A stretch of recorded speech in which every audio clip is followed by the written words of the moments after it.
Never seen anything like this before.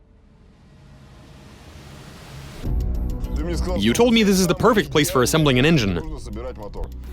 There is a lot of sand. It is impossible to remove all of it. I'm doing my best to keep as much as I can out. I'm starting to feel apprehensive. Now that noise is not what you want to hear. I don't know what's wrong.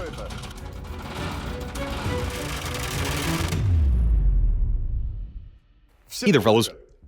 So engines are supposed to be assembled in a sterile environment, if you want them to last long anyway. But here's how I suggest we try putting one together.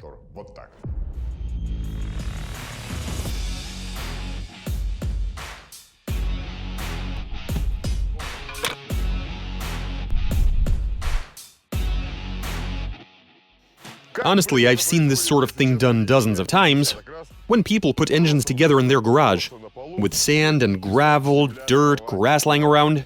But let's try assembling an engine and see what happens.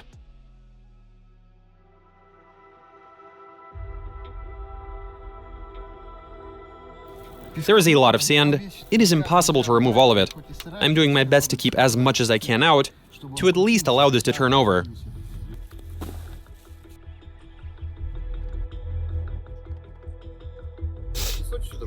Well, I'm trying to keep it out of there, but it's windy, you see. The key thing here is to keep the crank clean. I'd say the crankshaft is perfect. Can't get any better.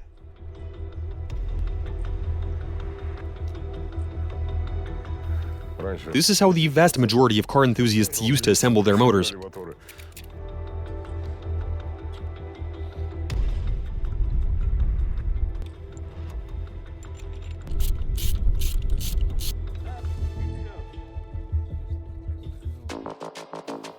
Put away the old bearings.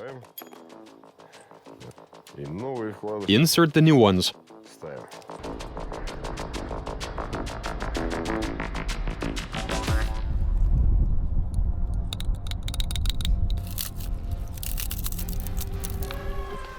Now that noise is not what you want to hear. Even though I did thoroughly wipe everything down. Yeah, you did. What's causing the noise?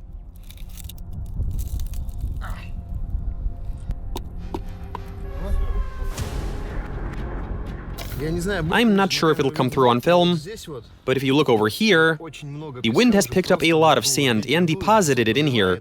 This is now covered with an even layer of sand.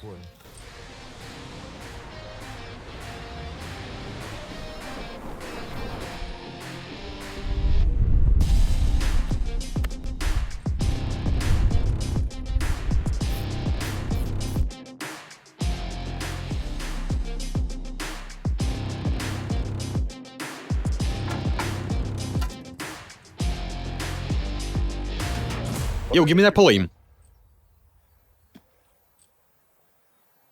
Well done, dude.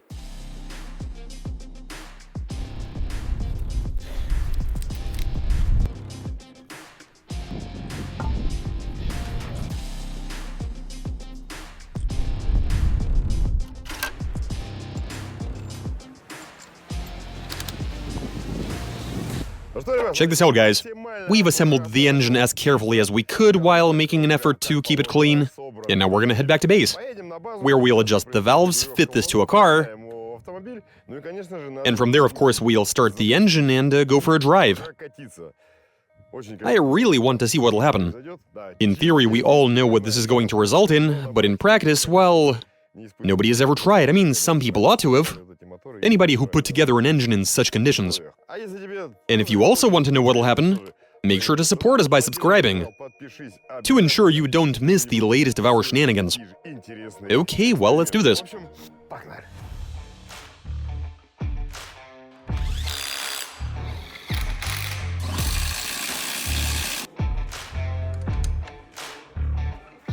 So the engine is in place. After that job we did with the assembly, which was so top-notch and done in such appropriate conditions. So that's all good, we've poured in some oil and other fluids. And so let's try starting it. Well, not try, I mean, it'll certainly start. But then...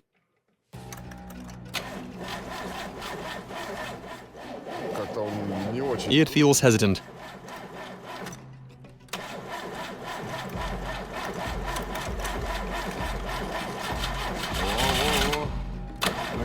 The fuel system is primed.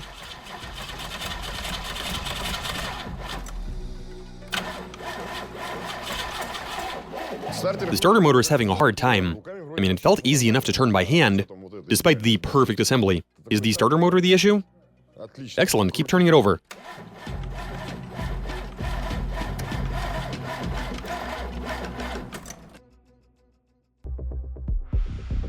Wait a second. Hold up.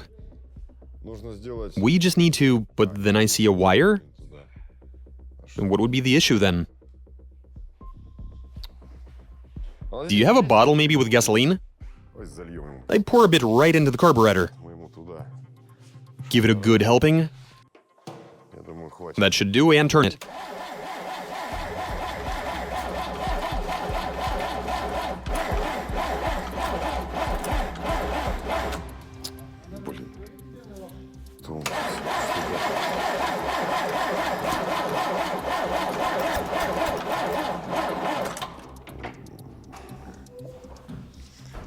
This is very suspect. Very suspect indeed. Connect the ground wire straight to the engine.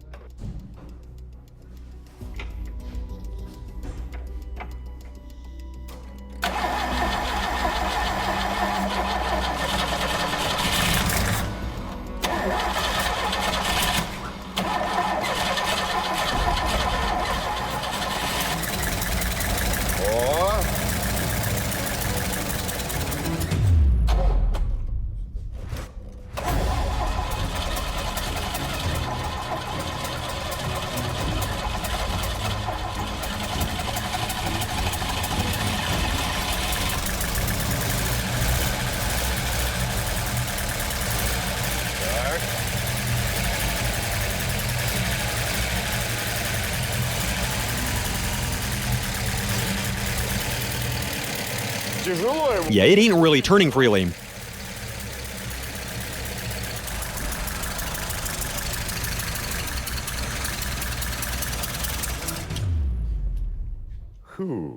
It's hesitant to turn over, but then it is what it is. The important thing is that the engine now runs.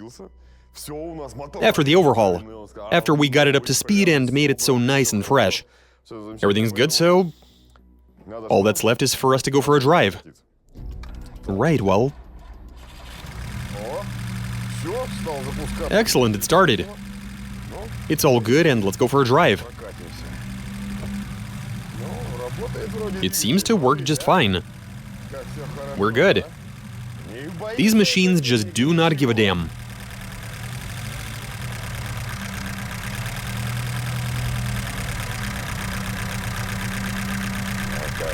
Terrific, it is doing very well. What's the matter with you? It is a bit cold, but we'll warm it up slightly.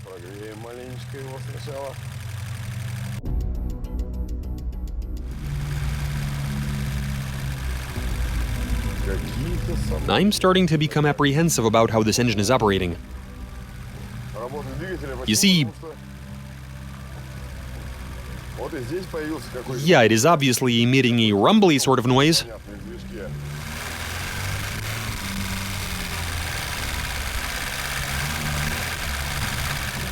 It's making a sort of... Especially when you let off. 2000 RPM. And that's when I start to see some oil pressure. But overall, it's moving along quite happily. About as you would expect from a Lada engine. It has sufficient power. The carburetor is acting up, but otherwise we're looking good. It has got plenty of pull. The only thing I'm noticing is that there's not quite enough oil pressure. So that's a concern. But otherwise we're good.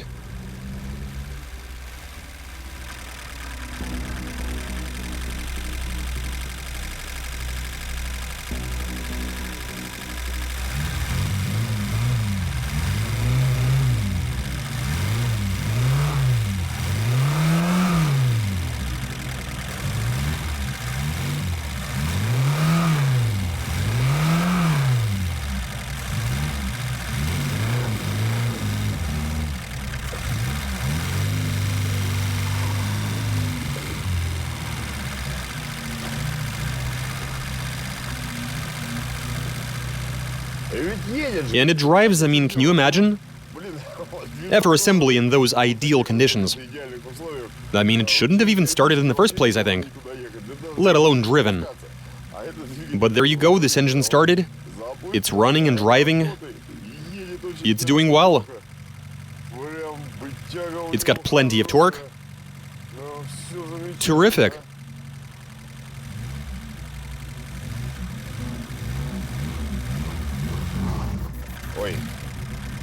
Where are you going?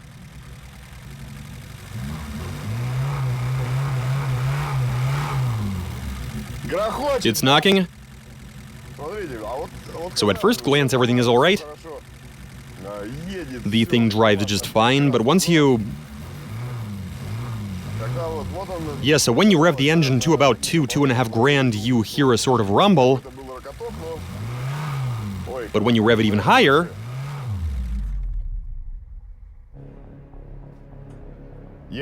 I didn't even finish my speech and it stalled. What is up with that? Are you sure it stalled? It's as if it's seized. Yep. Or has it? Now the starter motor is trying to turn it over. And it hasn't even come close to overheating. Hit it. And it started. No idea what that was all about. I mean, when it stopped turning so abruptly. No clue. Hopefully nothing bad happens. But then what are the possibilities? At 2000 RPM we saw up to 4 kilos.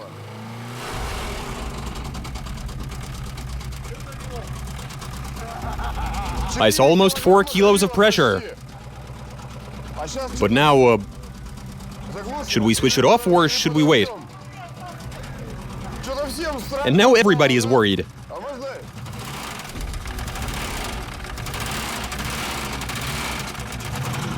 I don't know what's wrong.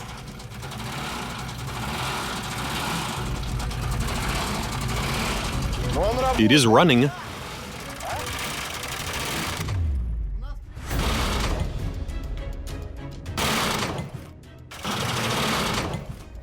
How many engines has it been this week? Yeah, how many have we gone through this week? A couple. Well, it ran okay, but it didn't last long. I actually got hit on the knee by the gear knob. So it seized and we're probably down another engine block. It looks alright to me. Oh, so it's intact? Well, that's nice to know. It's always good when the engine block survives. Okay, well... We have an oil leak? Didn't you say there weren't any? But now there is one, on the other side. Where?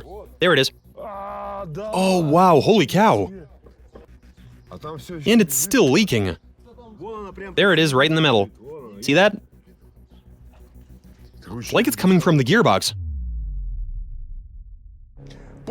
Okay, so after that ideal engine overhaul, at first we heard it emitting a rumble, and then for some reason at higher revs it stopped as if it, well, not like it seized, but then it probably did. The point is that all of a sudden it stopped, and now it won't turn. You can immediately see the debris next to cylinder 4, and we're looking at a hole in the oil pan. Also, here's a neat item that we found inside the oil pan. This would be the bearing cap, or the fourth rod. And look at how it's deformed. The bearing was trying to slip out from its place. I'd say it was stuck to the crankshaft. But yeah, it was slightly displaced. Apparently that sheared the bolt. And here's what is left of the bearings themselves. Yeah, this is nice. They're just twisted bits of metal at this point. One bolt is broken in half. This one is in one piece, but it is bent. And it looks like the nut was pulled off. Look at that shiny thread. But then with those sorts of forces, I mean... And so all of this found its way down into the pan. The cap broke off and was sent flying into the pan. It punched a hole in it, we had a massive oil leak. Okay, fellas, so check this out. We've removed the rest of the caps. And the bearings are in terrible condition. Looking at them, you'd say the engine has done a good 40 to 50 or even 60,000 kilometers. They were new when we installed them, and now they just look really old. Funny thing is that one of the bearings is still stuck to the crank. But let's try removing it. There we go. And no surprise that it was stuck. I didn't wipe it down or anything, so this is how it came off of there. And if I were to wipe it down, it is cooked. Utterly destroyed. Now let's have a look from up here. We pull out the pistons, and you can see the freshly made scratches. There they are right there. Some deep scratches. Number 4. It is quite disfigured. From the looks of it, the bearing's stuck, a bolt broke. We got a bent rod, broken piston. A fairly typical outcome. It's hard to tell where the fresh wear is exactly. Oh, for real? Yeah, I'd say it's pretty obvious. I actually see some sort of debris in there. Is that bits of ring, or do we got sand embedded in the cylinder walls? Never seen anything like this before. It's like the sand grain chewed into the cylinder. And it's still stuck in there, you can see it very clearly. And so those are the results. You obviously need to assemble your engine in a clean environment, and the correct way. If you notice that something ain't right, just stop. Or you might end up with an engine that quits prematurely. Okay, that is it for this video. Catch you guys later.